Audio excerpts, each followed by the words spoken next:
दोस्तों बहुत बहुत स्वागत है आपका इस वीडियो में। तो चलिए दोस्तों वीडियो को स्टार्ट करते हैं। दोस्तों प्लीज़ वीडियो को पूरा देखिएगा।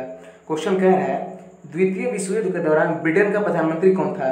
दोस्तों द्वितीय विश्व युद्ध के दौरान ब्रिटेन का प्रधानमंत्री विंस्टन चर्चिल था। ऑप्शन नंबर ए हो जाएगा। कई बार आपके एग्जाम में द्वितीय विश्व युद्ध कब हुआ था डायरेक्टली डेटा पूछा है, तो याद रखिएगा 1939 में द्वितीय विश्व युद्ध शुरू हुआ था, 1945 में खत्म हुआ था। कब से कब तक चला था यह भी याद रखिएगा, 1939 से 1945 तक चला था। आगे बढ़ते हैं। अगला क्वेश्चन आपसे पूछा है कि भटनागर पुरस्कार किससे संबंधित है। इसी क्वेश्चन को दूसरे तरीके से ऐसे पूछता है कि भटनागर पुरस्कार किस क्षेत्र में दिया जाता है। उत्तर होगा विज्ञान या फिर साइंस के क्षेत्र में। याद रखिएगा भटनागर पुरस्कार विज्ञान के क्षेत्र में दिया जाता है। अगला क्वेश्चन पूछा है कांग्रेस के पहले अध्यक्ष कौन थे।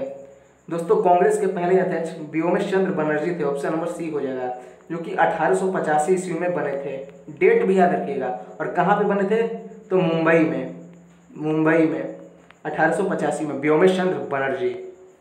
आगे बढ़ते हैं दोस्तों। अगला क्वेश्चन काफी इंपॉर्टेंट क्वेश्चन है, कई बार आजकल के एग्जाम्स में क्वेश्चन पूछ रहा है। हितोपदेश नामक प्रसिद्ध पुस्तक किसने लिखी है। दोस्तों हितोपदेश नामक प्रसिद्ध पुस्तक नारायण पंडित ऑप्शन नंबर डी ने लिखी है। चलिए आगे बढ़ते हैं। अगला क्वेश्चन पूछ रहा है आपसे कि मोहनजोदड़ो की खुदाई कब की गई थी। दोस्तों यहाँ से कई क्वेश्चन बनते हैं। पहला कि मोहनजोदड़ो की खुदाई कब की गई थी, 1922 ईस्वी में। किसने की थी, तो राखालदास बनर्जी ने की थी 1922 में। मोहनजोदड़ो किस नदी के तट पर बसा हुआ है, तो सिंधु नदी के तट पर। अगला क्वेश्चन कि मोहनजोदड़ो का अर्थ क्या है, याद रखिएगा मुर्दों का टीला। अगला क्वेश्चन कि हड़प्पा सभ्यता का सबसे बड़ा नगर कौन सा है, तो मोहनजोदड़ो ही है, याद रखिएगा। और खोज कब हुई, 1922 में। किसने की, राखालदास बनर्जी ने। चलिए आगे बढ़ते हैं। अगला क्वेश्चन पूछा है स्वर्णिम पैगोडा का देश किसे कहा जाता है। दोस्तों स्वर्णिम पैगोडा का देश म्यांमार को कहा जाता है। ऑप्शन नंबर ए हो जाएगा। और म्यांमार याद रखिएगा भारत का पड़ोसी देश है, जिसका पुराना नाम कई बार पूछा जाता है बर्मा। आगे बढ़ते हैं। अगला क्वेश्चन आपसे पूछा है कि सेबी का मुख्यालय कहाँ है। दोस्तों सेबी का फुल फॉर्म भी आपसे पूछ लेता है, याद रखिएगा securities and exchange board of India, SEBI. Securities and exchange board of India, SEBI. इसका मुख्यालय दोस्तों मुंबई में स्थित है, लेकिन किसी भी ऑप्शन में मुंबई नहीं है, किन्हीं कारणों से दोस्तों नहीं है, याद रखिएगा सेबी का मुख्यालय मुंबई में स्थित है। अगला क्वेश्चन आपसे पूछा है कि टिहरी बांध किस राज्य में स्थित है। दोस्तों टिहरी बांध उत्तराखंड में स्थित है। Option number D. देखिए किस नदी पर स्थित है, कई बार पूछा है, याद रखिएगा टिहरी बांध जो है वो भागीरथी नदी पर स्थित है। भागीरथी, टिहरी बांध भागीरथी नदी पर स्थित है उत्तराखंड राज्य में। चलिए आगे बढ़ते हैं। अगला क्वेश्चन आपसे पूछा है कि राष्ट्रपति शासन किस अनुच्छेद से संबंधित है।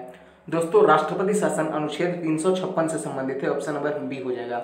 एक पॉइंट, 2-3 पॉइंट इसमें याद रखिएगा। राष्ट्रपति शासन किससे संबंधित है, अनुच्छेद 356। किसी भी राज्य में एक बार में किसी भी राज्य में एक बार में ज्यादा से ज्यादा कितने वर्षों तक राष्ट्रपति शासन लग सकता है, तो 3 वर्षों तक। अगला पॉइंट याद रखिएगा कि सबसे पहले राष्ट्रपति शासन भारत के इतिहास में किस राज्य में लगा था, तो पंजाब में लगा था। 1951 की बात है। और सुनिएगा अगला क्वेश्चन क्या बनता है। देखिए क्वेश्चन नहीं है, फैक्ट है, याद रखिएगा कि राष्ट्रपति शासन में होता क्या है। आर्टिकल 356 यानी राष्ट्रपति शासन में राष्ट्रपति के इशारे पर जिस राज्य में राष्ट्रपति शासन लगाया जा रहा है, उस राज्य में राज्यपाल उसका प्रतिनिधित्व करता है, राष्ट्रपति का। चलिए आगे बढ़ते हैं। अगला क्वेश्चन आपसे पूछा है कि राष्ट्रीय गीत गाने में कितना समय लगता है। दोस्तों राष्ट्रीय गीत गाने में 65 सेकंड का समय लगता है। ऑप्शन नंबर सी हो जाएगा। और राष्ट्रीय गीत में लोगों को कंफ्यूजन होता है, याद रखिएगा वंदे मातरम को ही राष्ट्रीय गीत कहा जाता है, जिसके रचनाकार का नाम याद रखिएगा वंदे मातरम या फिर राष्ट्रीय गीत जो है उसके रचनाकार हैं बंकिम चंद्र चटर्जी। और यह 65 सेकंड में गाया जाता है। आगे बढ़ते हैं दोस्तों। बहुत ही सुपर क्वेश्चन है, कई बार पूछा जा रहा है। द सुटेबल बॉय के लेखक कौन है। द सुटेबल बॉय के लेखक है Vikram Seth. Option number C, the suitable boy Vikram Seth. चलिए आगे बढ़ते हैं। अगला क्वेश्चन आपसे पूछा है एडीबी का मुख्यालय कहाँ स्थित है। फुल फॉर्म जानना जरूरी है, आपको परेशान करेगा आगे जाकर। एडीबी का मुख्यालय, सॉरी गाइस यहाँ फुल फॉर्म पहले बता देता हूँ। एडीबी का मतलब होता है एशियन डेवलपमेंट बैंक, यानी एशियाई विकास बैंक। एडीबी एशियन डेवलपमेंट बैंक, एशियाई विकास बैंक, जिसका मुख्यालय मनीला में पड़ता है। Option number B. देश का नाम पूछे तो फिलीपींस, फिलीपींस की राजधानी है मनीला, याद रखिएगा। ऑप्शन नंबर बी होगा। अगला क्वेश्चन आपसे पूछा है लोदी वंश का अंतिम शासक कौन था। दोस्तों लोदी वंश का अंतिम शासक इब्राहिम लोदी था। ऑप्शन नंबर सी हो जाएगा, याद रखिएगा।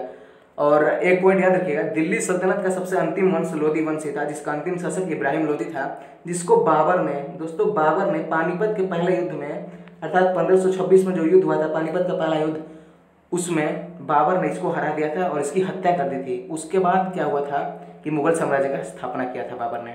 चलिए आगे बढ़ते हैं। अगला क्वेश्चन पूछा है विश्व का सबसे बड़ा मरुस्थल कौन सा है। दोस्तों विश्व का सबसे बड़ा मरुस्थल सहारा है, ऑप्शन नंबर बी, जो कि अफ्रीका महादेश में फैला हुआ है। अफ्रीका महादेश में फैला हुआ है। विश्व का सबसे बड़ा रेगिस्तान सहारा अफ्रीका महादेश में फैला हुआ है। और भारत का पूछे कि भारत का सबसे बड़ा रेगिस्तान, तो थार हो जाएगा, ऑप्शन नंबर सी। आगे बढ़ते हैं।